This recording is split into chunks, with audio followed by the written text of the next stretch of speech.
Boa noite, pessoal do departamento de marketing, né, do Filmora Wondershare, certo? Eu tenho grande dificuldade de fazer edição de vídeo.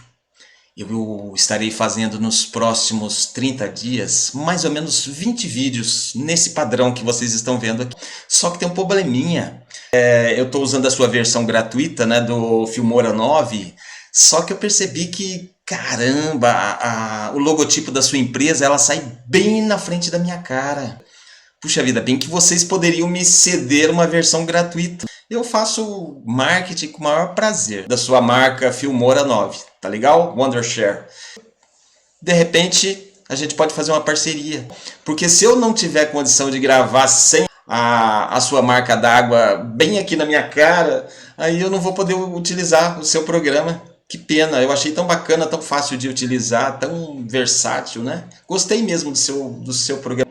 Infelizmente eu não estou com grana para investir. E eu também não. A minha máquina não é muito legal, o meu computador.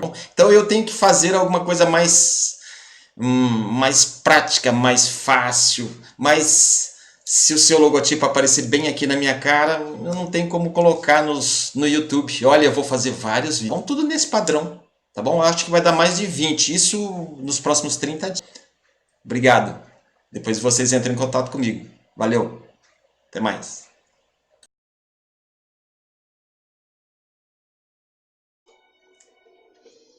E aí, pessoal, tudo tranquilo? Boa noite. Tudo bacana? Espero que a iluminação esteja boa hoje. Tá legal? Ontem... ontem não, né? Nosso último vídeo foi o terceiro vídeo. Hoje o vídeo é o quarto, falando sobre o Egito. Você não assistiu nem o 1, nem o 2, nem o 3, então... Depois que assistir esse, eu quero que você corra lá para assistir. Então você já sabe, a minha proposta aqui é falar sobre minha viagem ao Egito. Então estou compartilhando com vocês as experiências adquiridas lá durante 15 dias no Egito. Muitos segredos que estão guardados aqui no meu coração. Estarei compartilhando com vocês e também estarei trazendo outras informações a respeito de viagens, a respeito de conhecimentos gerais, a respeito de espiritualidade. Então, olha, eu vou dizer uma coisa para você. Se você estiver assistindo esse canal, você vai estar aprendendo muito. Isso eu garanto a você. Vocês se lembram que no vídeo passado eu tinha acabado de chegar no Egito, certo? Acabamos de chegar no Egito, tivemos um belo passeio ali pelo Rio Nilo, no primeiro dia, à noite. Tivemos um belo passeio, um belo jantar, tudo incluso, maravilhoso. Paguei um valor assim que eu considerei muito justo e muito barato mesmo, comparado com o Brasil. Se eu tivesse feito o mesmo roteiro, comprando, vamos dizer assim, um pacote turístico, mesmo que respectivamente ao Cairo, mesmo assim eu estaria pagando muito caro aqui no Brasil, tá bom? Então cuidado quando você estiver fazendo uma viagem exterior, não importa se é o Egito, pode ser até a Europa ou a Ásia, de repente. Então lembre-se, pesquisem bastante. Se você não tem muita grana para gastar, pesquisem bastante, né? Que foi o meu caso. Hoje estamos no dia 26 de novembro de 2017, certo? Meu segundo dia no Egito. Logo cedo às 9 da manhã, o meu guia de turismo que eu tinha contratado, ele esteve lá no Ramses Hostel, né? Ramses Hostel. Um cara muito bacana, muito simpático, o Mohamed. E até tem uma curiosidade, né? No Egito, a maioria das pessoas chamam-se Mohamed. A maioria chamam-se Mohamed. Isso em homenagem ao profeta Maomé. Então, quando você fala Mohammed, agora eu não sei se é Mohamed ou Mohammed, que eu vi esses dois tipos de pronúncia. Se refere ao profeta Maomé, que foi o fundador do islamismo. Com muito respeito, com certeza abordamos aqui o nome do profeta Mohammed. Então, nesse segundo dia, nós fomos no período da manhã. Primeiramente para o Museu de Mênfis. Para quem não sabe, Mênfis foi uma das grandes capitais do Egito na época do Egito Antigo. Mênfis fica muito próximo ali do atual Cairo hoje em dia. Só para você ter uma ideia, deve ficar mais ou menos a 1h30 ali das pirâmides de Giza. Por que eu falo Giza, né? Porque lá todo mundo fala Giza, então eu não vou falar mais Gizé. Realmente eu falava assim, as pirâmides, a esfinge de Gizé. Não. Depois que eu fui lá, agora eu sou chique, né? Agora eu só falo assim, para quem conhece Giza. Então quando eu falar Giza, vocês já estão ligados, né? Eu estou falando exatamente ali daquele complexo maravilhoso que inclui as 3 grandes pirâmides e a esfinge. Aqui quem está falando é o Braulio, Valdeci Braulio. Estou falando exatamente aqui, do lado da pirâmide de Quéops. Você tem ideia quantos milênios de história você tem aqui ou não? Você tem ideia quantas encarnações você já teve? Eu já nem me lembro mais em qual encarnação que eu tive aqui, mas eu acho que foi uma das primeiras. Salve Deus! Hoje estamos falando em novembro de 2017. Olha que coisa linda. Cheguei ontem ao Cairo. Hoje é o meu segundo dia. Segundo dia no Egito. Essa é a pirâmide de Quéops. 2 milhões de blocos. Você acha que foi algum ser humano que fez? Eu acho que não. Olha a minha camisa da Fundas. Beleza? Tchau. Mas no período da manhã eu fui para Mênfis. Fui de táxi. Táxi não, né? O meu motorista, vamos dizer assim, né? Eu sou chique. Eu contratei um motorista. Um cara muito bacana, eu estava conversando com ele, pedindo informações, olhando muito para a paisagem, certo? Eu não conhecia nada do Egito, então para mim tudo muito novidade, né? Aquele trânsito do Cairo, absurdo, caótico, totalmente louco. Então, para quem for para o Egito, eu tenho uma grande surpresa. Lá no Cairo principalmente, né? Mas em Luxor também, né? Que é uma grande cidade, mas no Cairo principalmente, existem poucos semáforos. O povo egípcio, na verdade, ele não está muito preocupado com semáforo, não. O semáforo do povo egípcio é isso aqui, ó, a mão. Então, quando ele pensa em atravessar uma avenida, ele não quer saber se tem carro ou não. Ele simplesmente faz isso. E o motorista tem que dar um jeito de parar. Não importa. Ele tem que dar um jeito de parar. E ele para. Você acredita que ele para, ele não bate, ele não atropela ninguém? Em compensação, o que eles gastam de buzina, olha, você fica doidão, é buzina 24 horas. Mas quando eu uso a expressão 24 horas, realmente é 24 horas, tá bom?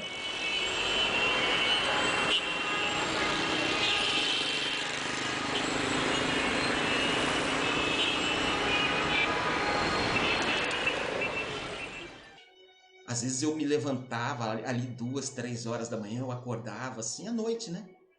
Lá onde eu ficava hospedado, aí ia até a janela para dar uma olhadinha, nossa, eu quero ver o que está acontecendo. E eu fiquei ali os primeiros 3 dias, eu fiquei hospedado ali bem próximo a uma estação de trem muito famosa chamada Ramses Train Station, que é a principal estação de trem do Egito todo. Então dali saem trem para todo lugar que você imaginar do Egito. Então eu fiquei ali porque era um lugar assim muito estratégico. Então eu pensei muito bem antes de escolher um hostel, né, uma hospedagem mais simples ali. E além do que, havia uma outra grande vantagem: existia uma estação de metrô ali também. Se eu não me engano, chama-se Al-Shodá. Eu não sei como é que pronuncia, mas eu sei que é assim que estava escrito, né? Al-Shodá. Era a estação de metrô. Então, olha só. Eu, nesse trajeto do hotel onde eu estava até Mênfis, no dia 26 de manhã, tal, tudo alegria, e eu olhava muito a paisagem, né? Olhava muito. E eu achava interessante, né? Eu comecei a observar muitos locais assim muito pequenos, né? Portinhas assim muito pequenas, onde eu via as pessoas vendendo pães. Aqueles pães do Cairo, oh, pães maravilhosos, meu Deus do céu, que saudade dos pães do Cairo. São maravilhosos. E aí eu perguntei pro Mohamed, o motorista Mohamed, Eu perguntei para ele, como você, qual é o nome, como se chama aquelas padarias onde se faz, como é que se chama? Então eu perguntei para ele, né, how do you call this place where we can see people selling breads? Como que se chama esses lugares onde as pessoas vendem pães? E ele me respondeu, bakery. Não, mas bakery é em inglês. Aí eu falei para ele, no, Mohammed. I want to know in Egyptian name for bakery. I want to know. How do you call in Egypt? E aí ele entendeu, ele queria, aliás, eu queria que ele respondesse, mas qual é o nome em egípcio, em árabe, certo?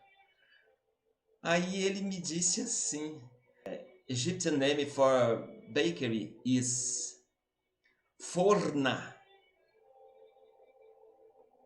O nome em egípcio para padaria é forna. Nossa, naquela hora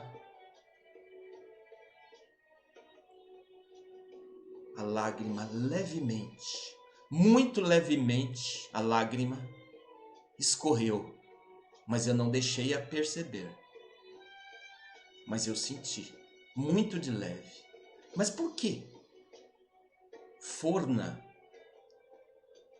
é um nome muito semelhante ao que a gente utiliza aqui no Brasil para forno. Só que naquele instante, parece que o anjo da guarda já começou a se manifestar de uma maneira muito sutil. Então veio aquela lembrança na minha mente. Ah, agora você está entendendo da onde vem essa sua simpatia nessa vida, né? Pela área de gastronomia, de culinária. Você entendeu porque você gosta de fazer pizzas, pães? Você entendeu, Valdeci Braulio? Parece que o anjo disse isso para mim de uma maneira muito sutil. Aí a garganta travou na hora que ele falou forna. Deu uma vontade de chorar, mas eu segurei. Segurei naquele momento. Foi só um pequeno aviso para mim que as emoções seriam muito grandes no Egito. Então eu digo uma coisa para vocês. Toda vez que você faz uma viagem, não importa para onde, muitas vezes você vai receber mensagens como essas.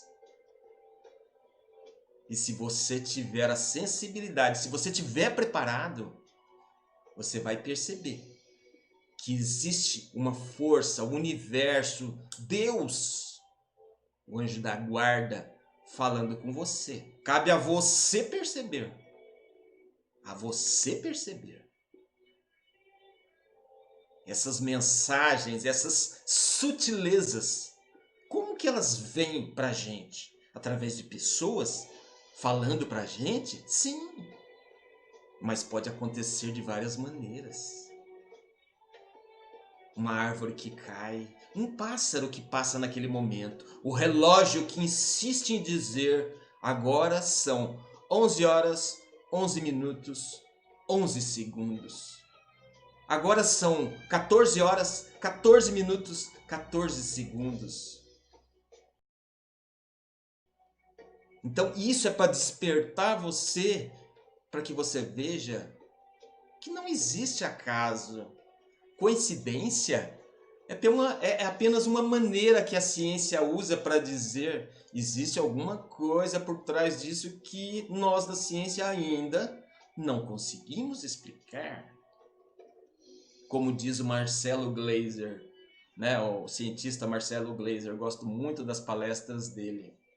Ele diz assim, a ciência ainda não conseguiu provar isso. Eu até concordo. Assim como existiu um momento na história da humanidade que as pessoas achavam que a Terra era plana. Então fique esperto. O mundo fala com você de várias maneiras. Jesus fala com você de várias maneiras. Sabe por quê? Porque Jesus é o cara que coordena a natureza, que coordena tudo, todos os seres, minerais, animais, vegetais. Então, se ele quiser passar um recadinho para você, ele vai dar um jeitinho de passar. Mas cabe você também abrir a sua intuição. Abrir a sua intuição. E não achar que é tudo... Ah, isso aí não existe, isso aí não existe. Existe sim, cara.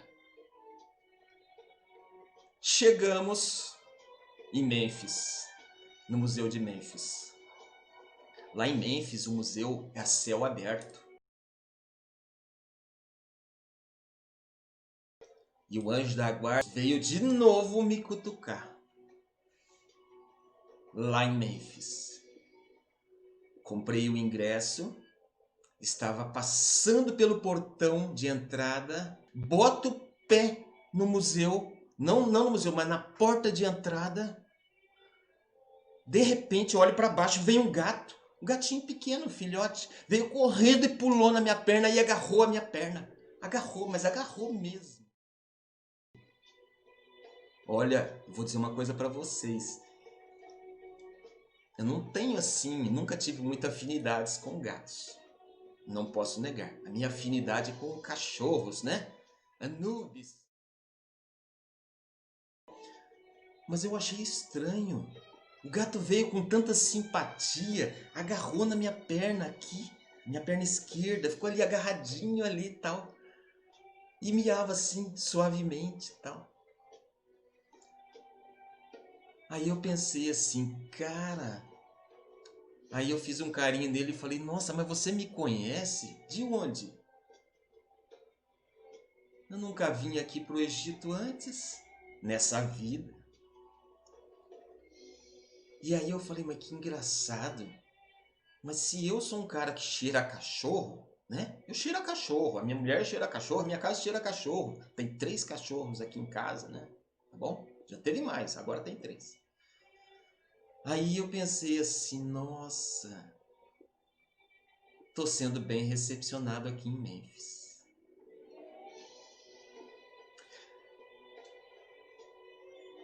Semana passada, 2020, semana passada, tava lá vendo um vídeo sobre Mênfis, né, na internet, por acaso, tal. De repente vi falando das grandes descobertas de Mênfis, que Mênfis foi um grande cemitério da antiguidade, né, da Idade Antiga do Egito. E descobriram muitas, mas muitas múmias de gatos no Egito. É o local que mais... A descoberta de mais de 4,5 milhões de múmias de animais sob as areias do Egito revelou um mundo muito diferente do nosso. Um mundo no qual os animais davam forma a tudo. Religião, comércio, linguagem e até morte.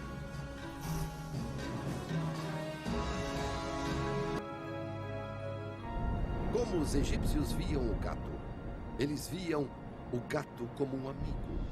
O gato é um animal muito bonito, que tem a face da bondade. Não é uma face de medo, é uma face de amor. Um gato pode ser seu amigo. Para os antigos egípcios, o gato não era apenas um bicho de estimação. Ele era também uma criatura divina. Uma deusa chamada Bastet. É o local que mais múmias tem de gatos no Egito, é Mênfis. Parece que tem coisas assim de 3 milhões de múmias de gatos. Ou seja, o gato é um animal sagrado no Egito e principalmente em Mênfis. Foi muito cultuado na Idade Antiga. Não sei se vocês sabem, mas existe uma deusa muito famosa no Egito, Bastet. Bastet é simbolizada por um gato, uma gata, não sei. Tá bom? Inclusive eu estou falando e na hora que eu estiver fazendo a edição, vou estar mostrando Bastet para você. Você vai estar vendo como é linda essa gata. Bastet. A deusa Bastet. Se eu não me engano, é uma das deusas do amor também. Bastet. E aí eu fiquei surpreso. Agora, semana passada, 2020. Aquele gato em Mênfis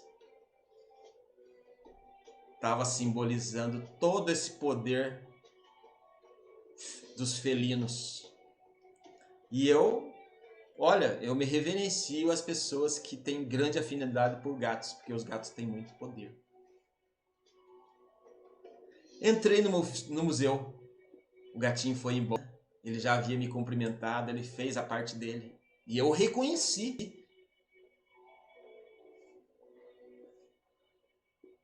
Existe uma parte coberta no Museu de Mênfis, que tem uma estátua gigantesca de Ramsés II, o grande construtor. Foi faraó durante mais de 60 anos no Egito, um grande legislador. Estamos agora em Mênfis, a figura do grande faraó Ramsés II. Olha só a história do mundo. Anos no Egito, um grande legislador, um grande construtor. Pode-se dizer que é o mais reverenciado dos faraós do Egito na 19ª dinastia. Ramsés, filhos de Sete I, também um grande faraó.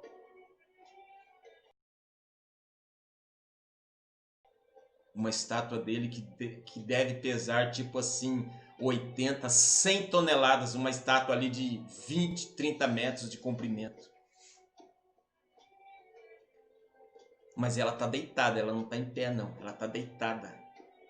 E aí eles fizeram uma cobertura ao redor exatamente para preservar para a eternidade.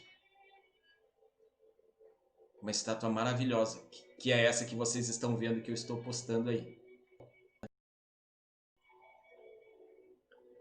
Mas na verdade não existe apenas aquilo, existe todo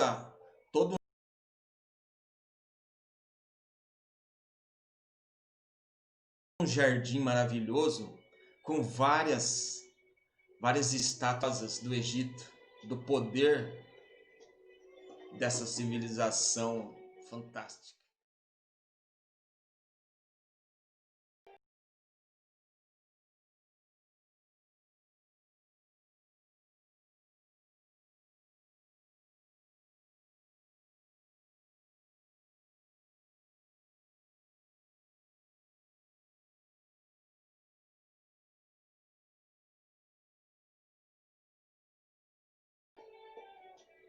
E vocês estão vendo alguma coisinha porque eu tô colocando aí para vocês sobre Mênfis. Então o nosso início foi exatamente ali, nesse museu. Isso no período da manhã. Saindo ali de Mênfis, nós nos dirigimos para o complexo de Saqqara.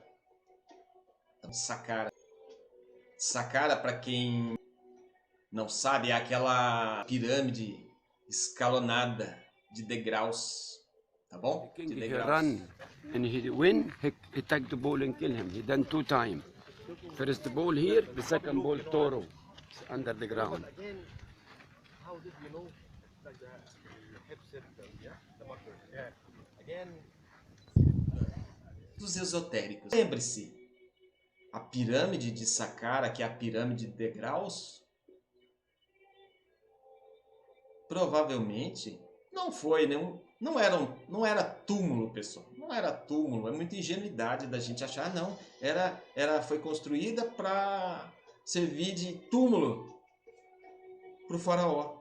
Pessoal, uma grande máquina que estava ali à disposição daquele povo. Aliás, não vou dizer nem daquele povo, porque na verdade não foram nem os egípcios que construíram essas máquinas maravilhosas. A ciência, a egiptologia teve que dizer que foram os egípcios, há 5.000 anos atrás. Pessoal,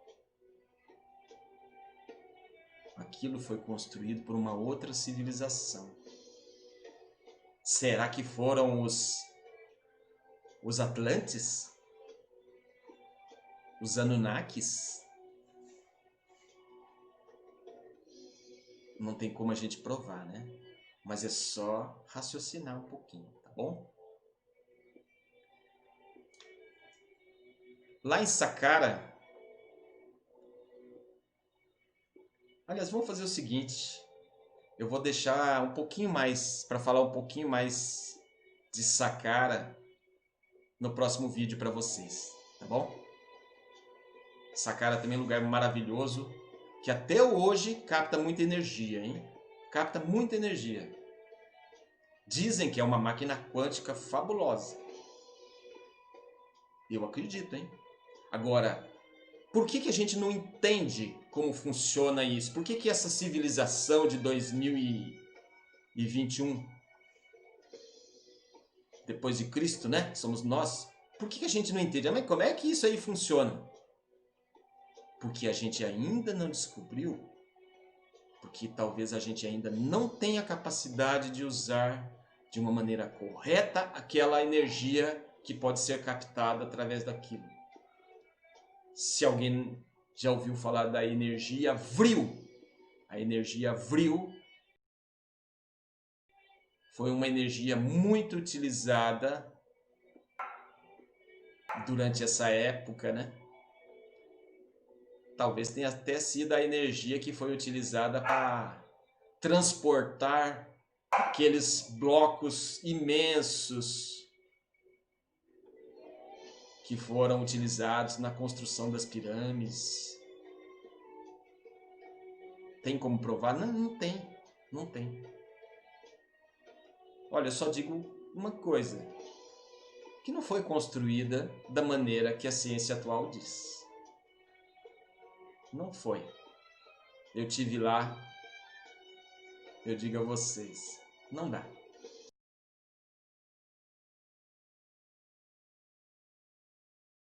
A egiptologia, ela se baseia na ciência. E muitas vezes a ciência, ela é muito parcial. A ciência, ela é feita, ela é comandada por homens, por grupos que têm dinheiro. A ciência se baseia em muitos fatos reais, eu concordo, mas a ciência, muitas vezes, ela se pronuncia de maneira que ela diz, não temos provas. A ciência, muitas vezes, ela se omite em alguns pareceres.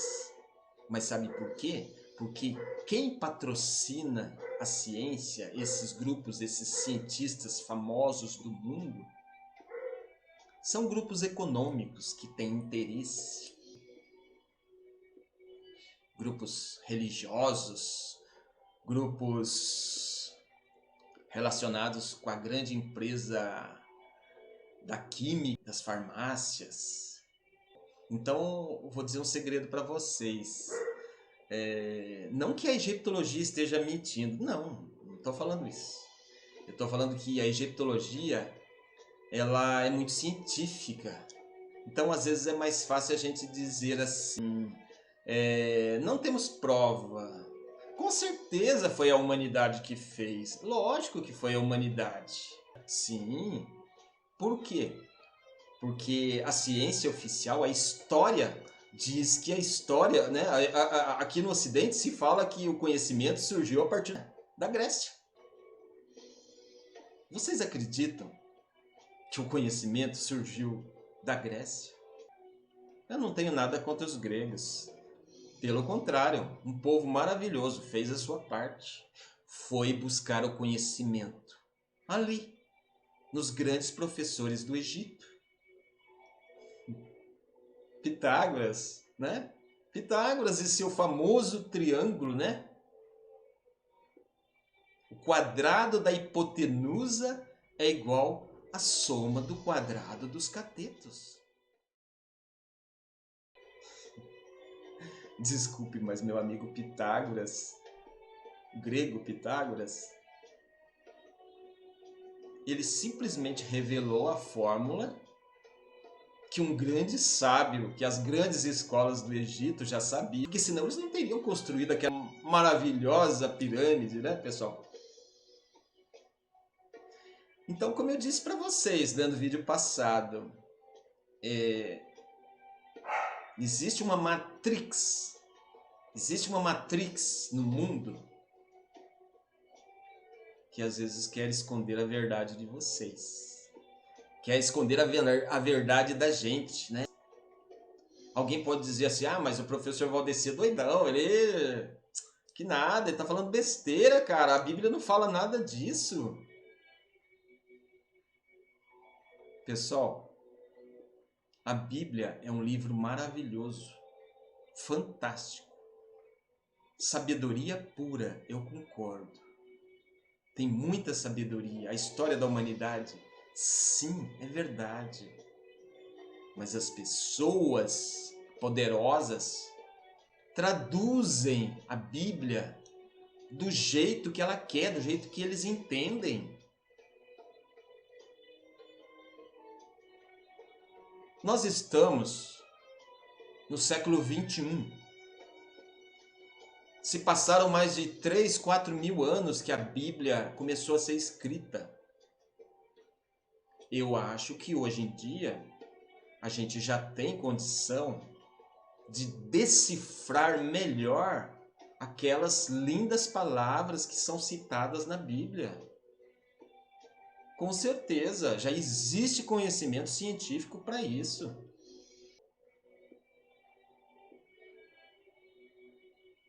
Lembre-se disso. E Jesus foi um dos últimos grandes avatares. E Jesus foi um dos últimos grandes avatares que esteve aqui no nosso planeta com essa missão de nos passar essa informação, de nos passar um grande ensinamento. Só que ele, há 2000 anos atrás, não podia ficar falando de ciência high-tech, de alta tecnologia. Não podia. Como ele mesmo disse, se vocês não estão entendendo o que eu falo para vocês de uma maneira simples, como que vocês querem saber o que acontece lá no céu? Lá na casa de meu pai? Na casa dos meus líderes, dos meus chefes? Porque Jesus, nessa escala de evolução, não da humanidade, mas nessa escala de evolução do universo, Jesus, com certeza, ele foi o criador do nosso planeta? Foi. Criador do planeta Terra. Mas a Bíblia mesmo diz, claramente, e Jesus já estava ao lado do grande Pai quando a Terra foi criada. Então Jesus já existia. Num outro mundo, em outra dimensão, em outra parte do sistema, da galáxia, do universo. Então Jesus já existia com o seu conhecimento e com o seu poder. Por que eu estou falando isso? Exatamente, pessoal. A gente precisa recuperar essas informações que estão na Bíblia, mas de uma maneira mais atualizada. Se Jesus realmente sempre teve esse poder e já existia antes do planeta existir, com certeza Jesus já conhecia de física, Jesus já sabia matemática, Jesus já conhecia química, Jesus já conhecia tudo. Jesus tem bilhões de anos mais do que nós. Nós estamos começando agora a despertar, a acordar. E vamos sair dessa matrix. Vamos sair dessa matrix, sim, que cultiva mais o mundo material do que o espírito. Então lembre-se, precisamos desenvolver a nossa alma, nosso ser, porque esse vai viver eternamente. Assim como diziam os egípcios nas escolas de mistérios do Egito, né? Que é conhecido como as escolas do olho de Horus, as escolas de mistérios do Grande Egito. Os faraós, os sacerdotes, os grandes iniciados tinham esse conhecimento. E que muita gente de poder não quer que a gente saiba. Pessoal, um abraço para vocês. Boa noite. Nós vamos continuar falando no próximo vídeo sobre Saqqara. Não apenas Saqqara, mas devemos ir também Giza. No próximo capítulo, provavelmente. Pessoal, um abraço para vocês. Paz, amor e harmonia. Que Jesus esteja com vocês. Até mais. Tchau, boa noite. Valeu, pessoal.